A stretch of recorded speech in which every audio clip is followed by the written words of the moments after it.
Perkenalkan nama saya Laga Brastia, NBI 1151900187. Nah, di hari ini saya akan membicarakan pentingnya public speaking bagi mahasiswa. Untuk memenuhi tugas dari Bapak dosen Widiatmo Eko Putro, MA, sebagai dosen pengampu public speaking kelas R. Nah, public speaking itu sangat penting bagi kita gitu. Bahkan secara konsisten melaporkan bahwa berbicara di depan umum adalah salah satu keterampilan yang paling penting dan dicari dari seorang calon karyawan. Perusahaan mencari mahasiswa yang hendak berkarir di dalam bisnisnya telah memiliki skill ini gitu. Nah, misalnya ini harus berpengalaman dalam memberikan lokarya pelatihan, presentasi penjualan, proposal investasi, briefing, dalam memberikan presentasi bisnis teknis dan atau bisa dibilang presentasi penelitian, dan mampu berbicara dengan jelas dan ringkas secara efektif menginformasikan dan membujuk orang lain. Dan untuk menggerakkan orang untuk bertindak adalah kebutuhan mutlak bagi para profesional. Nah, bagaimana? Sudah mulai terlihat kan pentingnya public speaking untuk mahasiswa? Nah, untuk berhasil di perguruan tinggi, para dosen berpendapat bahwa kompetensi berbicara di depan umum sangat penting bagi keberhasilan siswa dalam keluar masuk kelas gitu. Nah, karena berbicara di depan umum adalah bagian penting dari tanggung jawab kerja dan kuliah.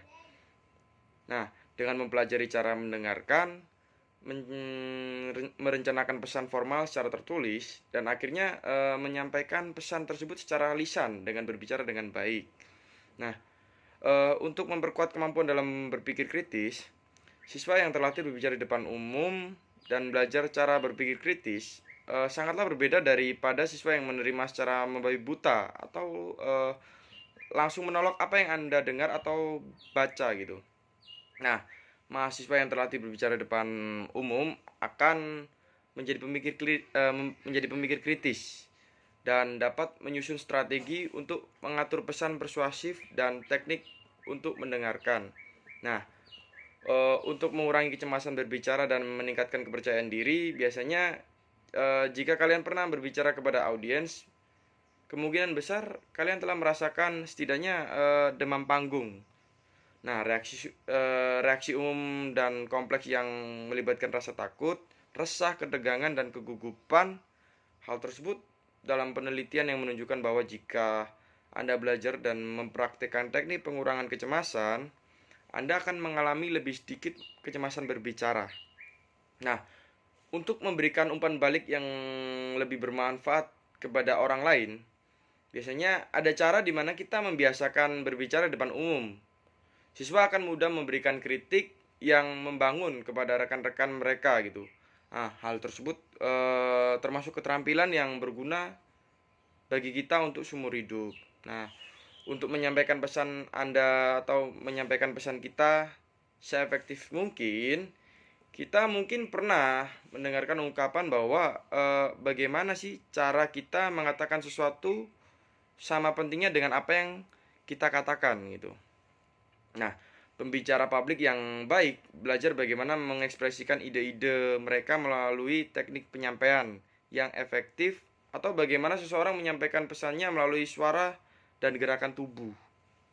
Nah, mereka yang naif tentang komunikasi tidak memahami fungsi penting komunikasi nonverbal dalam penyampaian makna atau seberapa banyak makna yang disampaikan secara nonverbal. Nah, banyak konteks berbicara di depan umum meminta pembicara untuk menyampaikan secara terbuka yang termasuk menggunakan nada percakapan dan kadang-kadang merujuk pada garis besar kata kunci gitu.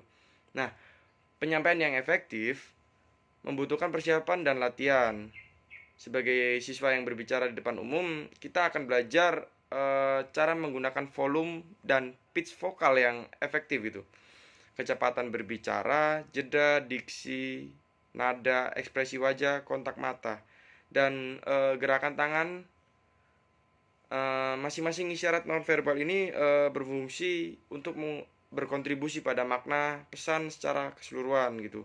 Nah, sekarang nih ya, pertimbangkan bagaimana sih makna aku mencintaimu gitu ya. Nah, makna dari aku mencintaimu itu dapat dipengaruhi oleh komunikasi nonverbal fisik maupun vokal tuh, yang menyertai pesan verbal ini gitu. Apakah yang eh, apakah itu dikatakan dengan kontak mata langsung, senyuman, pelukan atau tepukan di punggung?